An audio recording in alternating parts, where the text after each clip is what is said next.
Hello दोस्तों, देखिए आज मैं आपके लिए एक बिल्कुल ही नया टॉपिक लेकर आया हूँ और हमको लगता है कि शायद ऐसा सिस्टम अभी तक आपने नहीं देखा होगा। और ये बात मैं क्यों बोल रहा हूँ कि आपने ऐसा सिस्टम नहीं देखा होगा, क्योंकि दोस्तों ये सिस्टम ही मैं कुछ अलग बनाया हूँ और काफ़ी मेहनत करके और रिसर्च करके ये सिस्टम मैं बनाया हूँ। तो मैं बता दूं कि ये सिस्टम है क्या।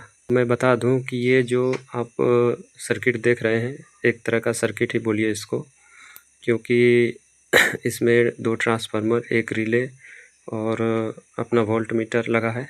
तो ये सिस्टम ही इसको बोल सकते हैं। ये क्या सिस्टम है दोस्तों? ये है आपका 440 वोल्टेज के लिए, जो कि देखिए कई बार क्या होता है कि हमारे घर में किसी वजह से अगर गलती से 440 वोल्टेज आ गया या कहीं से कोई आदमी फेज चेंज कर दिया ट्रांसफार्मर का, तो ऐसा होता है कि कभी-कभी हो जाता है गलती से, तो हमारे घर में 440 आ जाता है।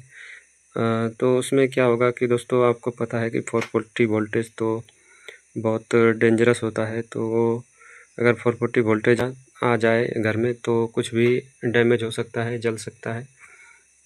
तो उसी को ध्यान में रखते हुए मैं ये सर्किट डिज़ाइन किया हूँ और ये कैसे काम करेगा मैं आपको अभी इसका लाइव प्रूफ दिखाऊंगा, इसको चला करके दिखाऊंगा कि ये कैसे 440 वोल्टेज से बचाता है घर की उपकरण को। तो पहले सबसे पहले मैं इसको आपको चला कर दिखाता हूँ। देखिए उसके बाद मैं आपको इसका कनेक्शन बताऊंगा कि इसको कैसे बनाए हैं, और आप भी अगर बनाना चाहते हैं तो इसको कैसे बना सकते हैं। तो पहले मैं इसको चला कर दिखाता हूँ। तो ये देखिए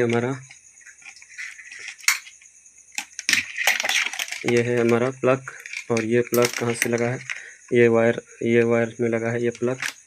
तो मैं अभी इसको सिंगल वोल्टेज में लगा करके दिखाता हूँ आपको, क्योंकि सिंगल वोल्टेज से ही पता चलेगा। तो ये है हमारा देखिए बोर्ड, और मैं इसमें अभी प्लग करता हूँ, इसको प्लग करता हूँ।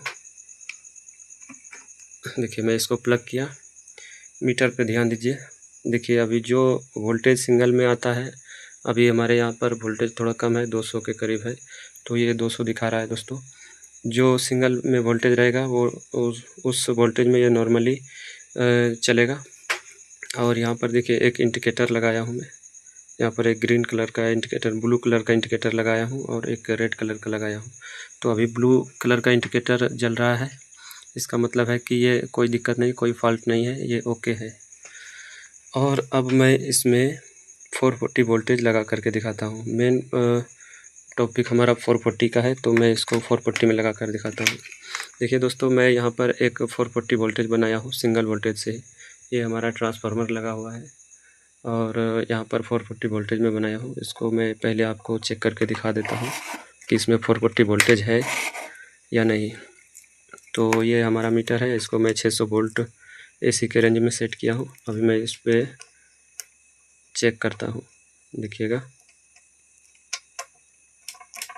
दोस्तों। इसको मैं ऑन करता हूँ पहले, ये ऑफ है, ये ऑन हो चुका है। और देखिए दोस्तों अभी ये 438 वोल्ट के करीब है इसमें, इस सॉकेट में, और 438 यानी कि 440 वोल्ट के करीब है। 2 वोल्ट कम बता रहा है, 1 वोल्ट, तो आप 440 मान के चलिए। तो अभी मैं इस सिस्टम को लगाता हूँ 440 में। यह है हमारा प्लग, पहले इसको ऑफ़ कर लेते हैं। और मैं ये प्लग लगाया इसमें 440 में। अभी इसको मैं ऑन करता हूँ, देखिएगा मैं ऑन यहाँ से ऑन करूँगा और यहाँ पर मीटर पे देखिएगा क्या होता है। ऑन किया, देखिए दोस्तों 1 सेकंड से भी कम टाइम लिया, ये ऑन हुआ फिर वापस ऑफ हो गया। यानी कि ये 440 वोल्टेज को पास नहीं किया, ये 440 वोल्टेज को कट ऑफ कर दिया। और हमारा देखिए यहाँ पर रेड इंडिकेटर जलने लगा है। ये रेड इंडिकेटर क्यों जल रहा है मैं बताता हूँ आपको आगे। पहले मैं दिखा दिया आपको कि ये कैसे काम कर रहा है। देखिए सिंगल वोल्टेज में फिर लगाता हूँ। यहाँ पर मैं सिंगल में प्लग किया, और ये देखिए हमारा नॉर्मली काम कर रहा है, बाईपास कर रहा है वोल्टेज को, कोई रुकावट नहीं, कोई दिक्कत नहीं। और फिर मैं आपको 440 में लगा करके दिखाता हूँ। यहाँ पर मैं 440 में लगाता हूँ, मीटर पे ध्यान दीजिएगा। देखिए 1 सेकेंड से भी कम का टाइम लिया दोस्तों और ये कट ऑफ कर दिया और 440 वोल्टेज को आगे जाने नहीं दिया। अब इसको बनाना कैसे है और क्या क्या सिस्टम इसमें लगा हुआ है, मैं आपको इसका डिटेल जानकारी देता हूँ। पहले मैं लाइट को ऑफ़ कर लेता हूँ। तो लाइट को मैं ऑफ़ कर लिया और मैं शुरू से आपको बताता हूँ कि अगर इस तरह का उपकरण आप अपने घर में लगाते हैं तो दोस्तों यकीन मानिए इससे आपको बहुत बेनिफिट होगा, बहुत फ़ायदा होगा। देखिए दोस्तों, इस उपकरण को बनाने के लिए सबसे पहले 2 ट्रांसफार्मर लगेगा, जो कि 0-12 का 2 ट्रांसफार्मर लगेगा इस टाइप का, जो कि 1.5 एम्पियर का ट्रांसफार्मर होगा। और ये देखिए दोस्तों, एक ट्रांसफार्मर ये छोटा है 0-12 का, एक ट्रांसफार्मर 0-12 का है। देखिए मैं पहले ये ट्रांसफार्मर लगाया था, मैं आपको दिखा देता हूँ। ये ट्रांसफार्मर लगाया था इसके जगह पर, लेकिन दोस्तों ये ट्रांसफार्मर ख़राब निकला हमारा। देखिए यहाँ पर एक वायर टूटा हुआ है अंदर से, तो ये ट्रांसफार्मर हमारा ख़राब निकल गया।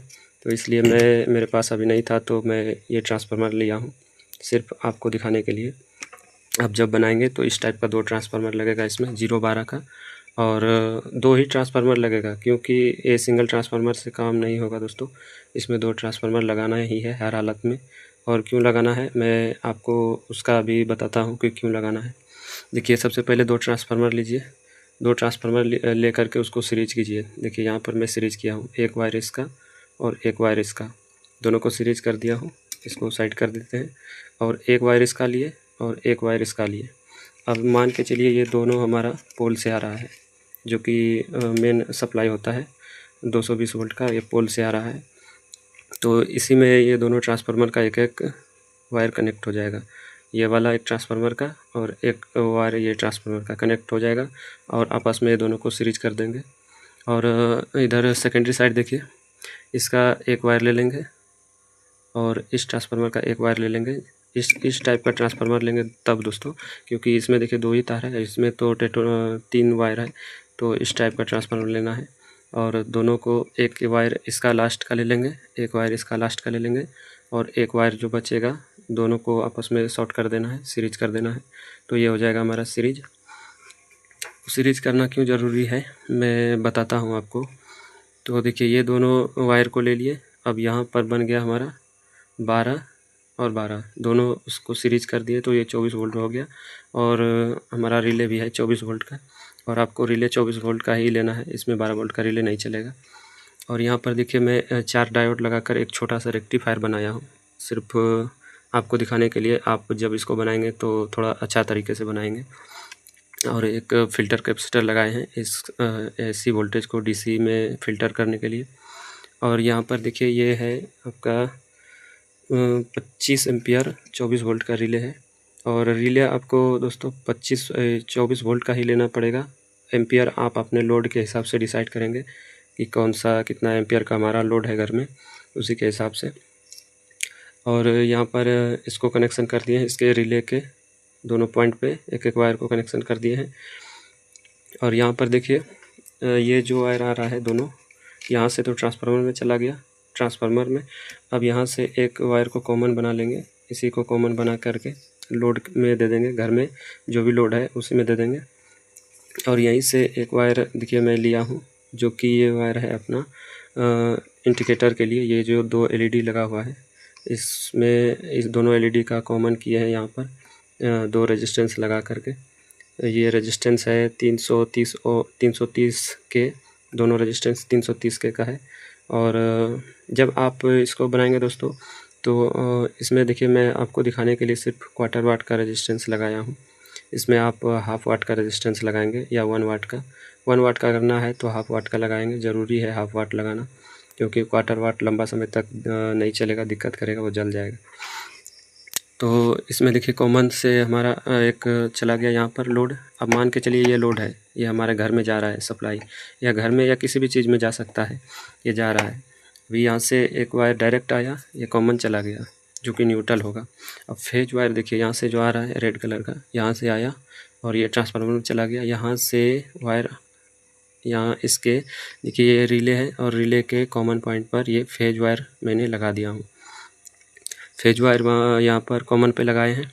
तो आपको अगर पता है दोस्तों तो ठीक है, नहीं तो मैं आपको बता दूँ कि कोई भी रिले हो उसका कॉमन और एनसी जब रिले ऑफ कंडीशन में होगा, जब इसमें कोई सप्लाई नहीं देंगे, जब रिले ऑफ कंडीशन में होगा तो रिले के कॉमन और एनसी आपस में कनेक्ट होता है, शॉर्ट होता है। तो इस बात का ध्यान रखेंगे। और ये जो बीच वाला पोल है एनो है, जो कि ये लाइट इसमें देने के बाद ये कॉमन जो एनसी से कनेक्ट होता है वो एनसी से हट के एनो पर आ जाता है, शिफ्ट हो जाता है। तो इस बात का ध्यान रखेंगे। यहाँ पर फेज दे दिए हम कॉमन में, और यहाँ एनसी से हम आउट ले लिए हैं, एनसी से आउट ले लिए हैं। यहाँ पर हमारा लोड में चला गया, समझ लो ये लोड है, ये हमारा चला गया। अभी देखिए ये काम कैसे कर रहा है। जब यहाँ पर सप्लाई दिए सिंगल फेज, तो सिंगल फेज पे पता है कि ये ट्रांसफार्मर जो है एक ट्रांसफार्मर 220 वोल्ट का होता है। तो दोनों ट्रांसफार्मर को अगर मैं सीरीज में जोड़ दिया हूँ, कनेक्शन किया हूँ, तो ये ट्रांसफार्मर कितने का हो गया हमारा 440 वोल्ट। सिंगल पे ये ट्रांसफार्मर 220 वोल्ट जब देंगे तो यहाँ पर कितना वोल्टेज निकालेगा, सिर्फ 6 वोल्ट निकालेगा और ये 6 वोल्ट निकालेगा। तो दोनों मिला के 12 वोल्ट हो जाएगा। तो 12 वोल्ट पे हमारा रिले काम नहीं करेगा, ये ऑन नहीं होगा। इसलिए जब यहाँ पर सिंगल वोल्टेज देंगे तो यहाँ पर ये ट्रांसफार्मर काम नहीं करेगा, रिले हमारा ऑफ रहेगा। और जब रिले हमारा ऑफ रहेगा तो कॉमन पे फेज है और रिले ऑफ कंडीशन में है तो ये एनसी पर कनेक्ट है और एनसी से ये बाईपास करके ये सप्लाई आगे की ओर दे रहा है। लेकिन यही कंडीशन है कि जब हमारा किसी गलती के वजह से सप्लाई में 440 आ जाए, इसमें अगर हमारा मेन सप्लाई में 440 आ जाए तो ये देखिए काम कैसे करा। जब सिंगल लगाएंगे तो ये नॉर्मली काम करेगा, कोई दिक्कत नहीं, और सर्किट में भी कोई इफ़ेक्ट नहीं पड़ेगा, आपके लोड पर भी कोई इफ़ेक्ट नहीं पड़ेगा। लेकिन जब हम इसको 440 में लगाएंगे, जब किसी गलती की वजह से 440 इसमें आ जाएगा, तो यहाँ पर 440 वोल्टेज आया और यहाँ से एक ट्रांसफार्मर का वायर जो जुड़ा हुआ है यहाँ पर चला गया और यहाँ से एक वायर यहाँ पर जुड़ा हुआ है यहाँ चला गया। तो ये ट्रांसफार्मर हमारा पहले से ही 440 का बना हुआ है, क्योंकि ये सीरीज है तो 440 का बना हुआ है। अभी देखिए जब 440 इसको मिलेगा तो ये फुल 12 वोल्ट ये ट्रांसफार्मर निकालेगा और 12 वोल्ट ये ट्रांसफार्मर निकालेगा। और दोनों ट्रांसफार्मर जब सीरीज में कनेक्शन है तो ये दोनों मिला करके 24 वोल्ट निकालेगा। जब 24 वोल्ट निकालेगा तो यहाँ पर हमारा रिले ऑन हो जाएगा, क्योंकि रिले हमारा 24 वोल्ट का है। रिले हमारा जब ऑन हो जाएगा तो कुछ सेकंड के लिए, 1 सेकंड से भी कम टाइम लेगा दोस्तों, कुछ सेकंड के लिए जब रिले हमारा ऑन होगा तो ये देखिए यहाँ से जो फेज आ रहा है, न्यूट्रल तो डायरेक्ट है, क्योंकि एक वायर से आपको पता है दोस्तों कि चाहे 440 हो या फिर न्यूट्रल फेज हो, ठंडी गर्मी हो, उससे कोई फ़र्क नहीं पड़ता है, एक वायर से कोई दिक्कत नहीं होता है। जब हमारा फेज आएगा यहाँ पर ये कॉमन में और रिले हमारा ऑन होगा तो ये क्या करेगा कि यहाँ से जो है एनसी पर जो कनेक्ट होता था नॉर्मल सिंगल सप्लाई में, वो तुरंत ही इसको शिफ्ट कर देगा एनो पर जब ये शिफ्ट कर देगा तो इसका कनेक्शन हट जाएगा, इसका लोड का कनेक्शन हट जाएगा और ये हमारा जो भी सामान लगा हुआ है वो सुरक्षित बच जाएगा, उसमें कोई किसी भी प्रकार का कोई क्षति नहीं होगा, कोई चीज़ डैमेज नहीं होगा।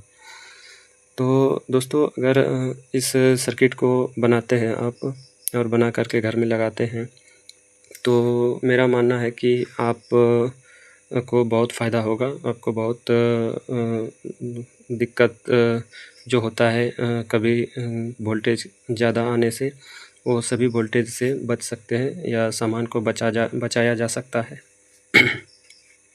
तो दोस्तों अगर इस सर्किट को बनाते हैं तो आप थोड़ा अच्छी तरीके से इसको बनाइए और इसको एक कैबिनेट में फ़िटिंग कीजिए। फ़िटिंग करके आप जहां मेन वायर आप पोल से लेते हैं किसी जगह एक जगह इसको फ़िटिंग कर दीजिए और इसके बाद सप्लाई लीजिए आप घर में या किसी भी चीज़ में, जहाँ पर ऐसा आपको डर हो कि नहीं हमारा वोल्टेज कभी कभी ऐसा होता है, सामान ख़राब हो जाता है या ज़्यादा वोल्टेज आने के कारण कुछ गड़बड़ी हो जाता है, तो वहाँ पर ये सर्किट उसके लिए बेस्ट रहेगा।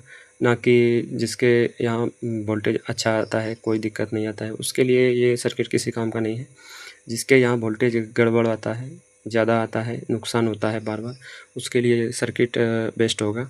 आप इसको बनाइए और बना करके देखिए दोस्तों, ये बहुत ही अच्छी तरीके से काम करता है, क्योंकि ये सर्किट मेरा खुद का डिज़ाइन किया हुआ है और इस सर्किट को बनाने में हमको काफ़ी ज़्यादा मेहनत लगा है। इसका डायग्राम बनाने में, इसका सिस्टम समझने में हमको टाइम लगा है बहुत ज़्यादा, इसलिए ये हमारा प्रैक्टिकल किया हुआ है। आप इसको बनाइए और बना करके हमको बताइए, और बनाने के बाद अगर किसी भी तरह का कोई दिक्कत आता है, कोई समस्या आता है, तो आप हमसे पूछ सकते हैं, कमेंट कर सकते हैं आप हमको। मैं आपको इसमें हेल्प करूँगा अगर कोई समस्या आता है तब। वैसे तो इसमें कोई समस्या नहीं आएगा, अगर इस तरह से बनाएंगे आप तो कोई समस्या नहीं आने वाला है। लेकिन फिर भी अगर कोई चीज़ का समस्या आ जाए तो हमसे पूछ सकते हैं आप, हम आपको ज़रूर बताएंगे। ये देखिए हमारा मीटर है यहाँ पर लगा हुआ। अब ये मीटर के जगह पर लोड हो सकता है घर का या किसी भी चीज़ का, या मोटर का। मोटर भी आप इससे चलाना चाहते हैं तो कोई भी दिक्कत नहीं, सिर्फ एम्पियर रिले पर ध्यान दीजिएगा। ये रिले, अगर मोटर के हिसाब से रिले का एम्पियर सेलेक्ट करना है आपको, और कुछ नहीं इसमें करना है। तो दोस्तों, हमारा वीडियो अगर अच्छा लगा हो आपको तो लाइक कीजिएगा, सब्सक्राइब कीजिएगा और प्यारा सा कमेंट कीजिएगा। मिलते हैं किसी दूसरे वीडियो में इससे भी अच्छी जानकारी लेकर।